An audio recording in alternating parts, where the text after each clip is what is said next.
டேய் உனக்கு என்னதான்டா பிரச்சனை? நான் சொல்றது உனக்காச்சும் புரியுதா இல்லையாடா?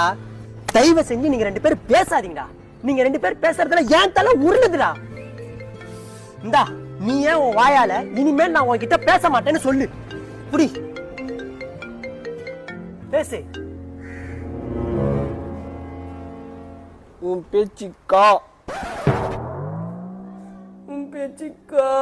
புடி மச்சான். இதுதான் கடைசி. இதுக்கப்புறம் என் பையன் கூட பேசாத. நம்ம ஒரு காலத்துல பேசி பழகி ஒன்னா இருந்தோம். அப்புறம் எனக்கு கல்யாணம் ஆயிடுச்சுல. எங்க காலகாலத்துல கல்யாணம் பண்ணியிருந்தா புத்தி வந்திருக்கும். மச்சான் உன்னை பத்தி எனக்கு நல்லா தெரியும். அரையாண்டு படிச்ச முக்கியம் இல்ல, முழுவாண்டுல பாத்துக்கலான்னு என் மண்டைய கழுவுனவன். என் பையனும் அதை கத்துப்பான். ஸ்கூலுக்கு லஞ்ச் பேக் எடுத்துட்டு வந்தா ஏன்டா அசிங்கமா லஞ்ச் எடுத்துட்டு வர, கிளாஸ் பசங்க சாப்பாடு எடுத்து சாப்பிட்டுக்கலான்னு சொல்லுவேன். அதையே அவனும் ஃபாலோ பண்ற. டீச்சர் கம்ப்ளைண்ட் பண்றாங்க. எனக்கு பயமா இருக்குது.